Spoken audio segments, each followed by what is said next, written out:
Hola, soy Raquel Marcos, doctora en química, apasionada de la ciencia y autora del blog cienciaycosmética.com. Bienvenidos a mi podcast. Un podcast donde hablaremos de ciencia para todos los públicos. Buscaremos respuestas, pero sobre todo nos haremos muchas preguntas. Porque sin preguntas, la ciencia no existiría.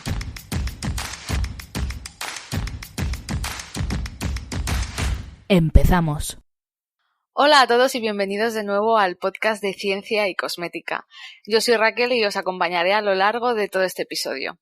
En el episodio de hoy traemos un tema que yo creo que puede ser muy recurrente en aquellas personas que cambian de manera habitual sus productos cosméticos o que de repente están expuestos a ciertas sustancias y aparece una reacción alérgica en la piel. Muchas veces pensamos que es una alergia, pero en realidad puede que sea una dermatitis de contacto.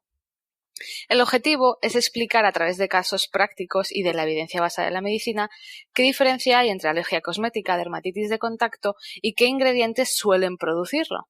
Y quizás quitar el miedo sobre algunos ingredientes que en los últimos años hemos demonizado y que a nivel de piel no son tan dañinos.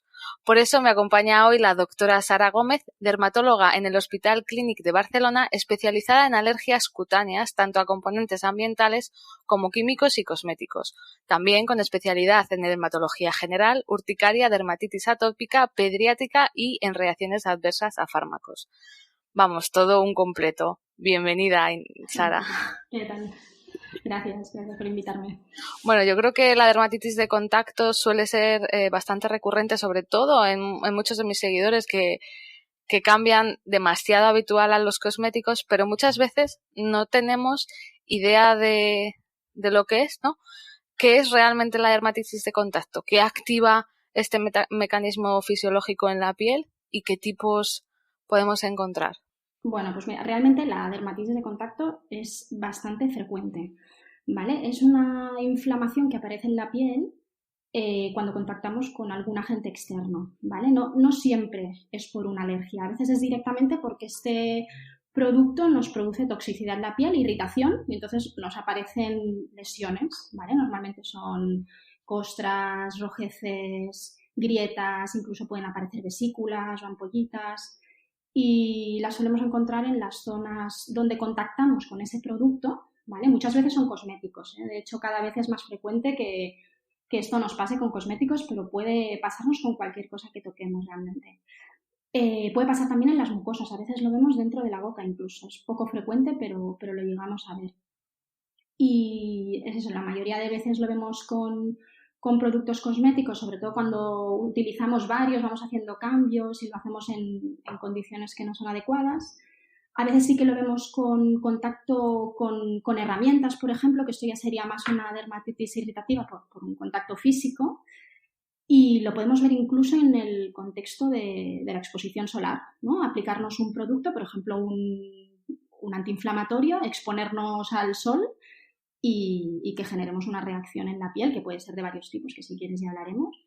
Pero en general hay que pensar que lo más frecuente es que tengamos una dermatitis de contacto irritativa, que se llama así, ¿vale? Que es en el 80% de los casos y es lo típico del contacto constante con el agua, ¿vale? Pacientes que, por ejemplo, se lavan muchísimo las manos o que tienen un trabajo que requiere muchísima higiene, ¿no? Por ejemplo, el personal sanitario.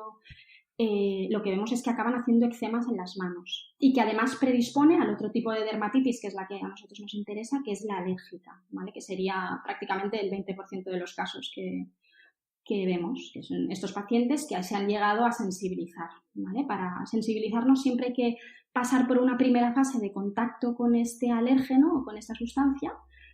Y al cabo de un tiempo y después de reexponernos a este alérgeno, que ya en este caso sería un alérgeno, entonces es cuando empezaríamos a presentar la reacción. Por eso a veces nos compramos una crema, la empezamos a utilizar y nos va bien, y al cabo de unas semanas o de unos días empezamos a notar picores y rojeces. Y esto puede ser que sea porque nos hemos sensibilizado y nos hemos hecho alérgicos contra este producto. Y bueno, vamos a hablar más tarde de los productos cosméticos, ¿no? Pero como tú dices, hay muchas sustancias o muchos, herramientas o productos con los que estamos en contacto y que nos pueden generar esta erupción, ¿no? Como son joyas, bisutería. ¿Qué ¿qué compuestos tienen estos productos que hacen que nuestro organismo reaccione frente a con una dermatitis de contacto que puede desencadenar finalmente en una alergia? Pues mira, el producto estrella, al menos en nuestro país y en toda Europa, es el níquel. ¿Vale? Esto se calcula aproximadamente que hasta el 25% de la población estamos sensibilizados contra el níquel. Que el níquel es la mayoría de elementos metálicos con los que contactamos. Lo llevan las llaves, lo llevan las monedas, los móviles también lo llevan, ¿vale? Cualquier producto, la bisutería se utiliza muchas veces.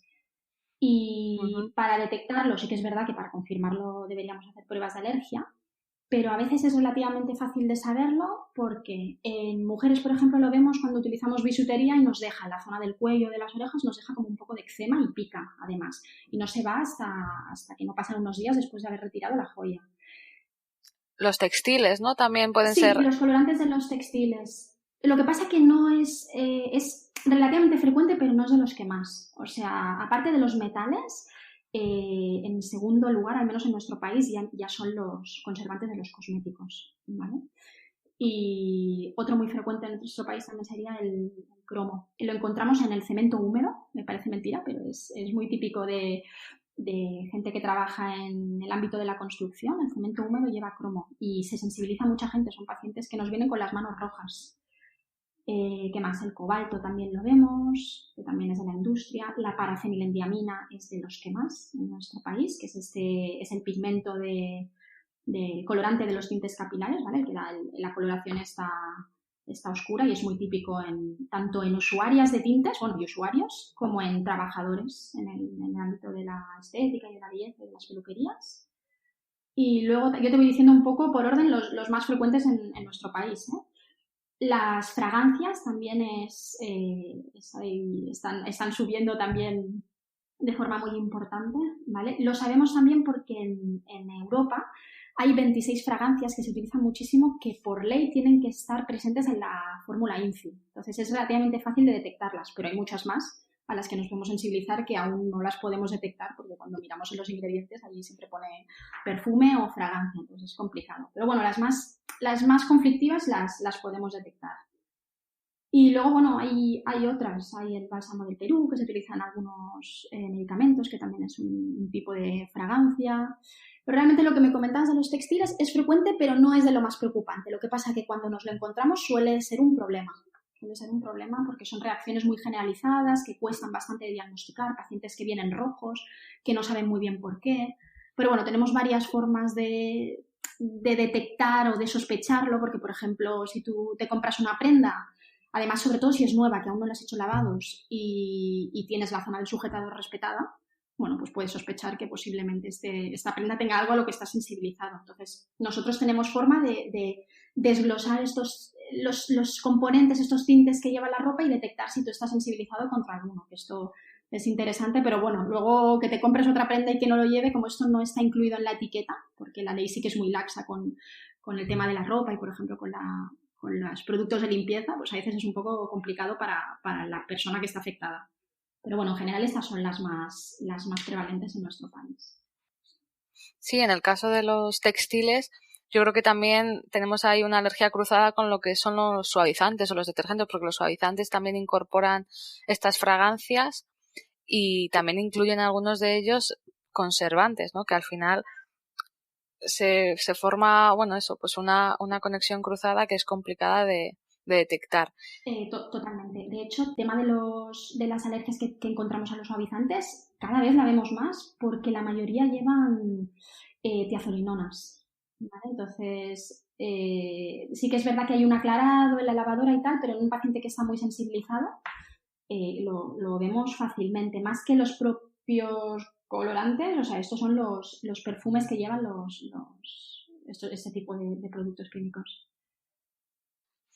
¿Y cómo se identifica en consulta una dermatitis de contacto? ¿Simplemente con un diagnóstico visual o se realiza alguna prueba como pueden ser los patch test o las pruebas de alergia? Mira, la realidad en estos pacientes es que antes de llegar a nuestras consultas han dado muchas vueltas, ¿vale? Normalmente empiezan con lesiones que pican, les dan cremas, no, se les va, pero luego les vuelve a aparecer.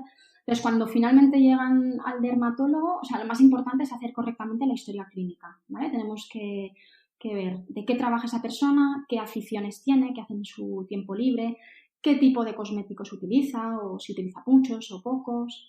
Luego hay que mirarlo bien, hay que desnudar a los pacientes y mirar dónde tiene las lesiones y qué tipo de lesiones son. Y luego lo que nosotros le llamamos el gold standard, que es la prueba de referencia, son las pruebas epicutáneas o el patch test, ¿vale? Esto es imprescindible para hacer el diagnóstico de una dermatitis alérgica de contacto. Entonces, esto es una prueba bastante sencilla y muy segura, ¿vale? Que lo que intenta es reproducir esta alergia. Entonces, probablemente la habrás visto alguna vez, ponemos unos parches, parecen como unas pegatinas que se colocan habitualmente en la espalda, que tienen unos pocillos que son como de plástico, de papel, y allí ponemos, en cada pocillo se pone un alérgeno, ¿vale? Habitualmente ponemos unos alérgenos que pertenecen a la batería estándar española o europea, que son un conjunto de unos 30 alérgenos a los que sabemos que muchos europeos estamos sensibilizados, entonces con esto podemos hacer el diagnóstico de un porcentaje muy alto de casos. Pero sí que es verdad que a veces nos vienen pacientes que tienen, de los que sospechamos una alergia muy concreta, ¿no? O que sospechamos, por ejemplo, que tienen alergia a un antibiótico que se han puesto en crema. Bueno, pues tenemos una batería de antibióticos, tenemos batería de cosméticos, o batería de plantas incluso, de fotoprotectores, batería o sea, hay varias, de peluquería, de anestésicos, hay varias. Entonces esto se orienta un poco en función de la historia clínica. Por eso es tan importante ver bien al paciente y preguntarle bien. Y a veces no es hasta la segunda o tercera visita que nos da la clave de, es verdad, el verano pasado empecé a hacer no sé qué, o me compré no sé qué productos y ahora me lo pongo en la ropa.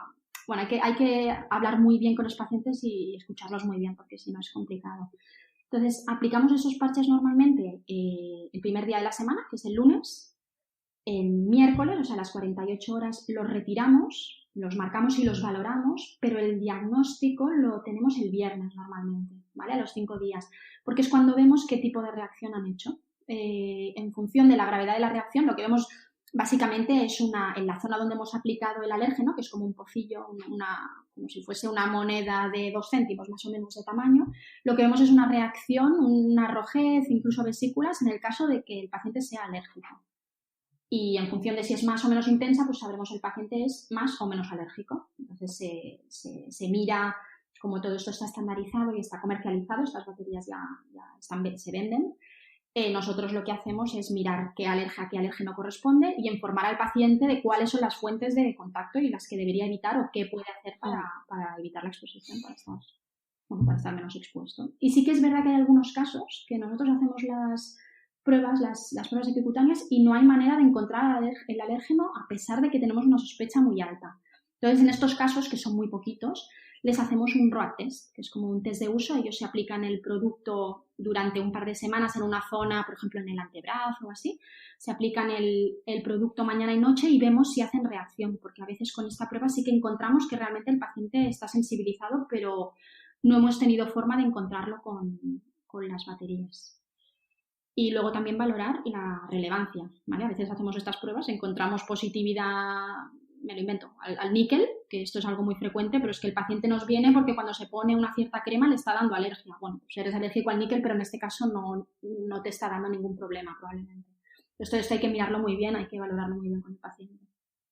Sí, claro, luego tenemos pues, las alergias cruzadas de las mezclas y al final es una suma de todo, ¿no? Sí. ¿Y qué ocurre, no? Porque, claro, al final la erupción es una inflamación, es una respuesta de nuestro cuerpo, no es una inflamación. ¿Dónde se produce esta inflamación? ¿A nivel de la epidermis, a nivel de la dermis? ¿Qué hace que se desencadene esta cascada antiinflamatoria? Bueno, a ver, el alérgeno o la sustancia irritante siempre contacta en la capa córnea de la piel, que es la capa más externa. Es un poco complejo en realidad, ¿vale? Cuando nosotros estamos sensibilizados, cuando somos alérgicos, en realidad lo que a nosotros nos da alergia es un acteno. Un acteno es una molécula muy pequeñita que tiene capacidad de traspasar la piel. Entonces, una vez la traspasas, se une a proteínas propias. Entonces, esto es lo que hace es activar el sistema inmunológico, ¿vale? Y hacer toda esta cascada que os decía de primero sensibilización y luego reexposición y generación de esta erupción.